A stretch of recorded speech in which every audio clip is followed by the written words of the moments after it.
Hello, मैं हूं सरताज। पिछली वीडियो में मैंने ट्रिग्नोमेट्री का बिल्कुल बेसिक चीज़ें बताई थी कि ट्रिग्नोमेट्री किसने शुरू किया, ट्रिग्नोमेट्री का यूज़ क्या है।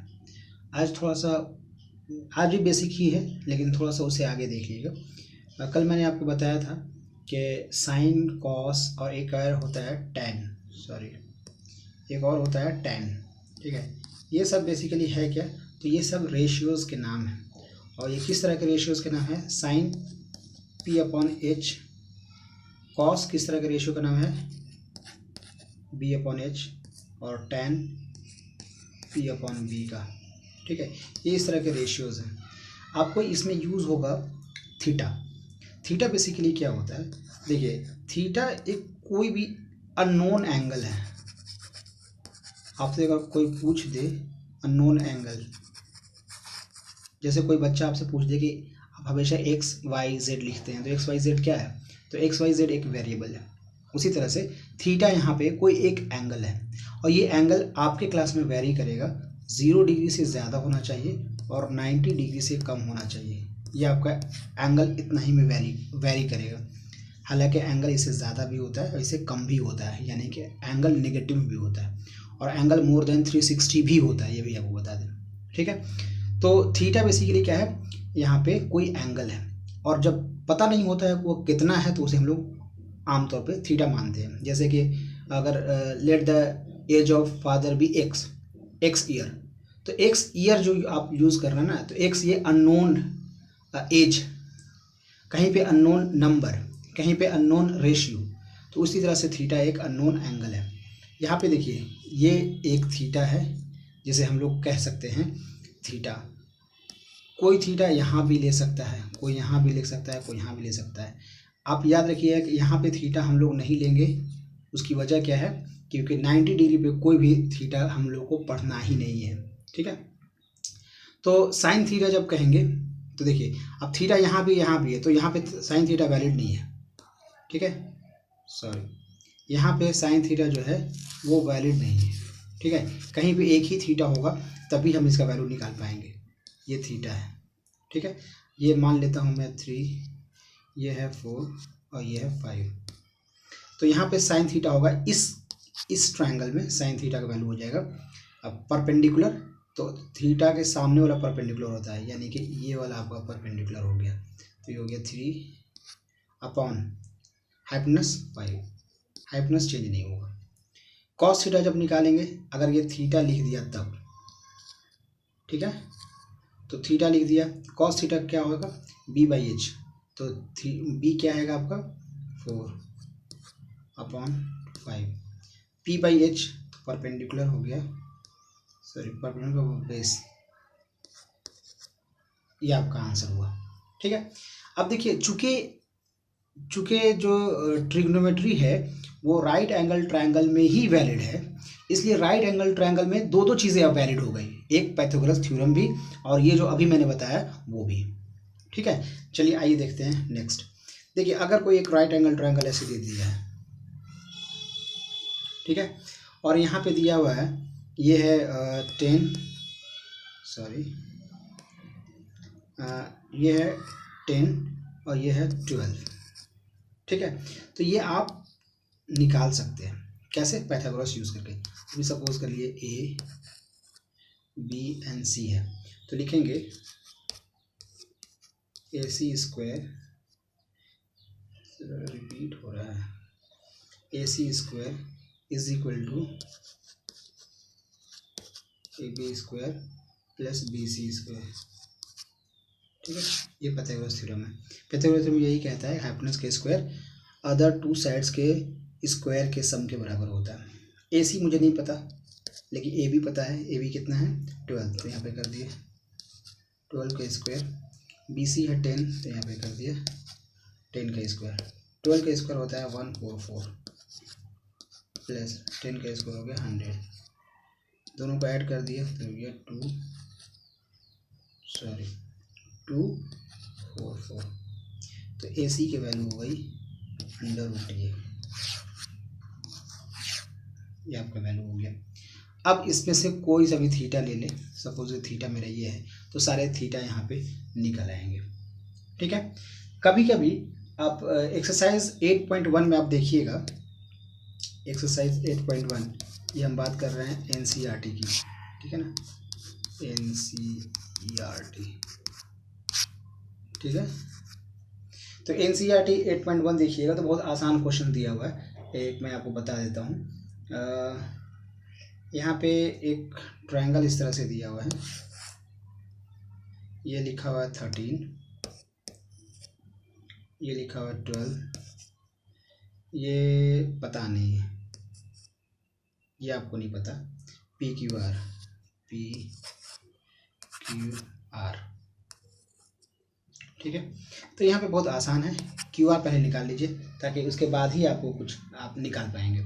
तो आप क्या कीजिएगा, 13 का स्क्वायर, मैं शॉर्टकट कर रहा हूँ, 13 का स्क्वायर 12 का स्क्वायर प्लस क्यू आर के स्क्वायर के बराबर होगा।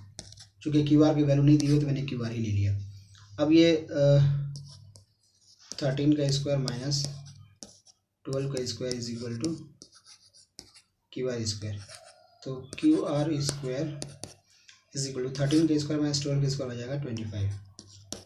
तो क्यू आर क्या हो गया, ये √35 और 25, इसका मतलब हो गया 5, ठीक है, ये 5 निकल गया। और जब 5 निकल आया तो यहाँ पे आपको बताना है tan p, बेसिकली आपको जो निकालना था वो निकालना था tan p minus cot r, ठीक है, ये बहुत आसान है। tan p यानी कि ये वाला, ठीक है, तो tan होता क्या पहले ये देखिए, तो p/b, तो इस थीटा के लिए p हो जाएगा ये वाला जो कि आपने निकाला 5, तो 5/b, p होगा 12 माइनस cot r ये वाला, तो cot r होता क्या है, b/p, तो इसके लिए b क्या हो जाएगा, ये QR 12, ठीक है, और b/p परपेंडिकुलर हो जाएगा, सॉरी 5, यहाँ पे गलती से मैंने लिख दिया, 5 होना चाहिए था, ठीक है, 5/12, बस निकाल लीजिए, आपका आंसर आ जाएगा, ठीक है। तो कभी कभी इस तरह से भी क्वेश्चंस आएंगे आपके, हालांकि एमसीक्यू में तो कुछ अलग तरह का क्वेश्चन बनेगा, लेकिन अब जब तक ये आप जानेंगे नहीं तब तक आपके आगे सॉल्व नहीं कर पाएंगे, ठीक है। चलिए एक और एग्जांपल देखता हूँ। कभी कभी आपको ऐसे दिया रहेगा 15, ये आपको क्वेश्चन है, ऑलरेडी आपके एनसीईआरटी में है, उसी से मैं ले रहा हूँ, 15 cot A is equal to 15 cot A is equal to 8। देखिए इसे कैसे सॉल्व करेंगे, देखिए 15 को आप उस साइड लेके आ जाइए, cot A is equal to 8/15। हम लोग जानते हैं tan का उल्टा है cot, अगर इसको हम cot को हम tan कर दें तो ये बन जाएगा 15/8, और tan की वैल्यू हम लोग पहले से पता है p/b होता है, इसका मतलब ये p है और ये b है, और p और b मुझे पता चल गया, एक ऐसा ट्रायंगल है जिसमें परपेंडिकुलर, इस tan की बात कर रहा, तो ये a है, ये b है, ये c है, तो tan a p/b ये हो गया 15 और ये हो गया 8, ठीक है, कुछ इस तरह का ट्रायंगल होगा। अब ये दो चीज़ जब पता लग गया तो एच भी आप निकाल ही लीजिए, क्योंकि आपको बहुत कुछ पूछा जाएगा, आपसे पूछा जो है साइन ए और सेक ए पूछा हुआ है, ठीक है, तो साइन और सेक में आपको हाइपोटेनस की ज़रूरत पड़ेगी, तो पी और बी आपको पता है, यहाँ से एच निकाल लीजिए, एच क्या होगा 15 का स्क्वायर प्लस 8 का स्क्वायर, आप सॉल्व करके एच निकाल लीजिएगा। और साइन क्या पूछा हुआ है, साइन ए पूछा हुआ है, तो साइन ए p/h होता है, तो p तो पहले से पता है आपको, ये है p, और h आप जो निकाल लीजिएगा वो हो जाएगा, ठीक है, इस तरह से आपका ये पूरा सॉल्व हो जाएगा, ठीक है। कभी कभी क्वेश्चंस आपको ऐसे भी दिए होंगे, डायरेक्टली लिखा रहेगा सेक a इज इक्वल टू 12/5, ये दिया रहेगा। सेक हम लोग को पता है, सेक किसका उल्टा है, कॉस का, सेक कॉस का उल्टा है, तो कॉस होता है b/h, तो सेक हो जाएगा h/b, यानी कि ये h है और ये b है, ठीक है। तो इस तरह से हम लोग बहुत सारा निकाल लेंगे, ठीक है। और मैं आपसे रिक्वेस्ट करूँगा कि नेक्स्ट वाला जो चैप्टर है, सॉरी एक्सरसाइज है, उसमें आपको एंगल की ज़रूरत पड़ेगी। ठीक है, बहुत ही मुख्तलिफ एंगल हैं, लेकिन हम आपको कहेंगे कि कुछ गिने चुने एंगल सिर्फ आप याद रखिए, सारे एंगल याद रखने की ज़रूरत नहीं है। जैसे कि आप 0 डिग्री याद रखने की ज़रूरत नहीं है, आप चाहें तो याद रख सकते हैं, लेकिन 0 डिग्री की याद रखने की ज़रूरत नहीं है। आपको याद रखने की ज़रूरत है 30 डिग्री, 45 डिग्री एंड 60 डिग्री, बस। हालांकि 90 डिग्री भी आपके बुक में दिया हुआ है, हालांकि इसकी कोई ज़रूरत नहीं है। मैंने बताया ना कि 0 और 90 डिग्री आपको ये आएगा ही नहीं, जो भी आएगा तो यही 3 एंगल आएंगे। ठीक है, मैं ऐसे लिख देता हूँ, बाकी आप ऐसे वहाँ से देख के भी लिख सकते हैं। तो sine 0 degree is equal to होता है 0, 30 डिग्री इज इक्वल टू होता है हाफ, 45 इज इक्वल टू होता है 1/√2, 60 इज इक्वल टू होता है √3/2 और ये होता है 1। आपको बता दें साइन बिल्कुल कॉस का उल्टा होता है, इसलिए कॉस की वैल्यू आप यहाँ पे 1, यहाँ पे √3/2, यहाँ पे 1/√2, यहाँ पे 1/2 और यहाँ पे 0 डिग्री। एक नई चीज़ आपको बता देता हूँ कि tan जो होता है वो साइन अपॉन कॉस के बराबर होता है, sine theta upon cos theta के बराबर होता है। इसलिए tan की वैल्यू भी आप इससे करके निकाल सकते हैं। 0/1 क्या होगा, लिख देता हूँ मैं यहाँ पे, 0/1 ये होगा 0।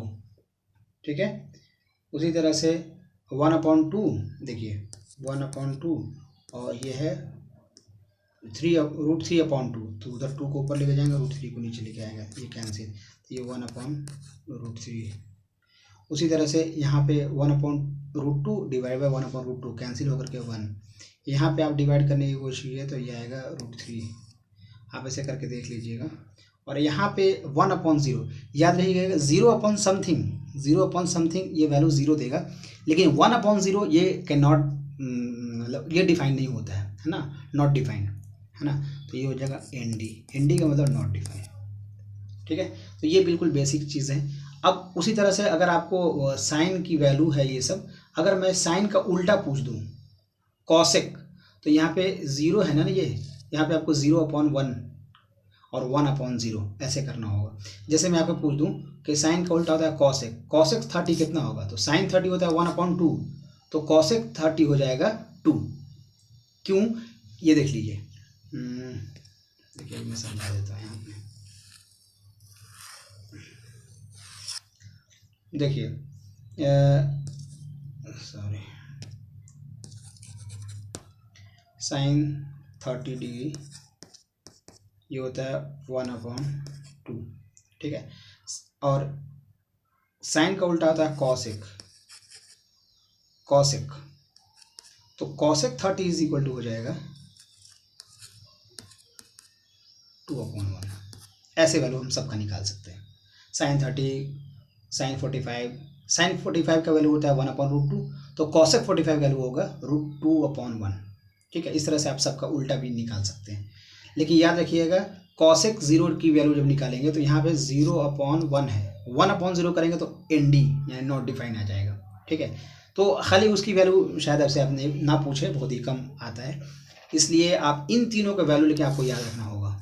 ये 3 वैल्यू बार बार और कई बार पूछा जाता है, इसलिए इसकी वैल्यू आपको याद होनी चाहिए। ठीक है, देखिए अगर वैल्यू आपको याद होगी ना तो आप बड़ी आसानी से निकाल लेंगे। जैसे एक दो मैं एग्जांपल लेता हूँ, कितना आसान होता है ये। जैसे देखिए sine 60 degree cos 30 degree plus sine 30 degree cos 60 degree. देखिए ये है, अगर आपको वैल्यू पता है तो ये बहुत आसानी से निकलेगा। साइन 60 की वैल्यू क्या होता है √3/2, कॉस 30 की वैल्यू क्या होती है √3/2 प्लस साइन 30 की वैल्यू क्या होती है 1/2, कॉस 60 की वैल्यू क्या होता है 1/2। बस अब मल्टीप्लाई कीजिए, √3 को √3 से मल्टीप्लाई करेंगे तो 3 और 2 को 2 से मल्टीप्लाई करेंगे तो 4, 1 को 1 से मल्टीप्लाई करेंगे तो 1 और 2 को 2 से मल्टीप्लाई करेंगे तो 4, एलसीएम ले लेंगे तो 4 ही आएगा। 1+3 या 3+1 ये क्या है 4/4, कैंसिल होकर के 1। ये इसका आंसर था। ठीक है, इस तरह से आपको ये सिर्फ प्रैक्टिस के लिए है ना, प्रैक्टिस के लिए मैं आपको होमवर्क दे रहा हूँ। ये सारा करने की ज़रूरत नहीं है। ये एक्सरसाइज 8.2 का कुछ क्वेश्चंस आप प्रैक्टिस कर लीजिए, जैसे कि क्वेश्चन नंबर 1 कर लीजिए। ठीक है, 1 का 2 या 3 कर लीजिएगा, और 2 कर लीजिए, 2 का सभी कर लीजिए क्योंकि MCQ है ये। तो 2 बेहद बेहद जो इम्पोर्टेंट क्वेश्चन है, वेरी इम्पोर्टेंट। ठीक है, वेरी इम्पोर्टेंट है। तो ये आप कर लीजिए। इसको VVI कर देता हूँ। क्या हो गया, वेरी वेरी इम्पोर्टेंट। ठीक है, ये आप इतना करके रखिए, और हो सके तो आप मुझे व्हाट्सअप कर दीजिए। ठीक है, ठीक है, थैंक यू।